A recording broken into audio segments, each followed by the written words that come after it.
Всем привет! С вами Елена и это канал «Вот бы мне». Друзья, это короткое видео мы записываем по двум причинам. Первое, в комментариях очень много вопросов на тему запроса отправки сканов документов, ведь пока собеседования не назначаются, это единственное, что мы можем ждать. И, конечно, если еще такое письмо кто-то не получил, волнение вполне оправдано. Сегодня я расскажу, стоит ли волноваться, если ваш номер кейса 10, 12, 15, 20 тысяч или больше, и вы все еще не получили запрос на сканы, и что в таком случае делать, чтобы сэкономить себе побольше нервов. Вторая причина – сделать это видео еще одним местом, где в комментариях можно будет найти актуальную информацию от других участников лотереи на эту тему. Итак, поехали!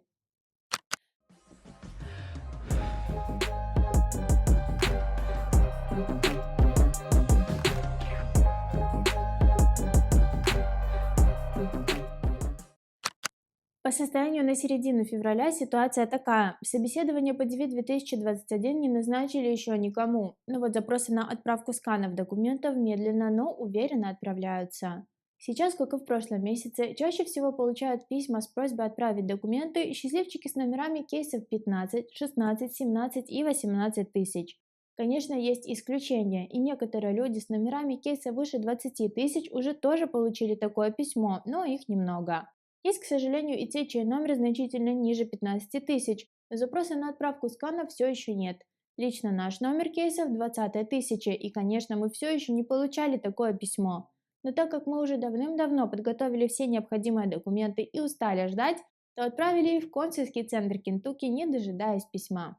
О том, какие документы нужно отправлять, какие из них необходимо перевести, как их подписывать, в каком формате и, главное, куда их отправлять, мы уже рассказывали в другом видео, ссылка будет вот тут и в описании. Если и вы уже подготовили все необходимые документы и тоже устали ждать, можете отправить документы самостоятельно. Пока что, я думаю, это никаким образом не повлияет на процесс, ведь собеседования все равно еще не начались, но для своего спокойствия сделать это можно. Адрес электронной почты я оставлю в описании под этим видео, но все же советую посмотреть наше другое видео, где процесс отправки документов описан более подробно. Кстати, если запрос на сканы документов вам уже пришел и вы их отправили, но все еще не получали письма с подтверждением, что ваши документы проверены, и с ними все в порядке, а прошло уже немало времени, вы сами можете написать письмо в консульский центр с просьбой проверить состояние ваших документов. Шансов на то, что они ответят или проверят документы быстрее по вашему запросу, немного, но такие случаи бывали, так что попробовать однозначно стоит.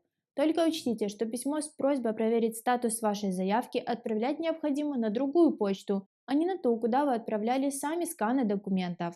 Адрес этой почты я тоже оставлю в описании под этим видео.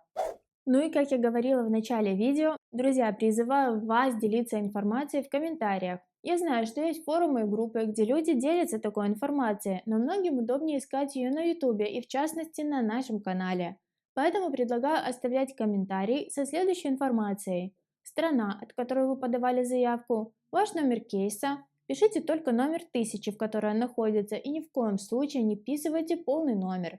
Дата, когда вы заполнили и отправили анкету ДЕС-260. Дата, когда получили запрос на сканы. Ну и напоследок, дата, когда ваши сканы проверили. Остальную информацию, например, сколько человек планирует получать грин-карту или в какой штат вы планируете переезжать, можете оставлять по вашему желанию. Нашу информацию в качестве примера я закреплю в первом комментарии. И будет здорово, если свою информацию вы будете отправлять в таком же формате. Ваше короткое сообщение поможет собирать статистику и меньше переживать другим людям. Если у вас есть друзья и знакомые, которые тоже выиграли в лотерее ДВИ 2021, отправьте это видео и им, чтобы они сделали запись в комментариях.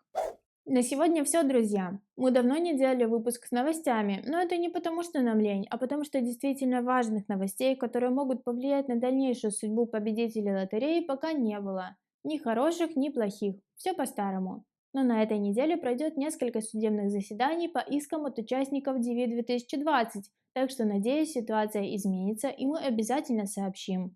Если информация была полезной и познавательной, поддержите наш проект. Подпишитесь на канал, подключите уведомления, поставьте лайк и поделитесь этим видео с друзьями. А если у вас остались вопросы к нам, смело задавайте их в комментариях. Каждую неделю мы делимся полезным контентом, так что зовите друзей и оставайтесь с нами.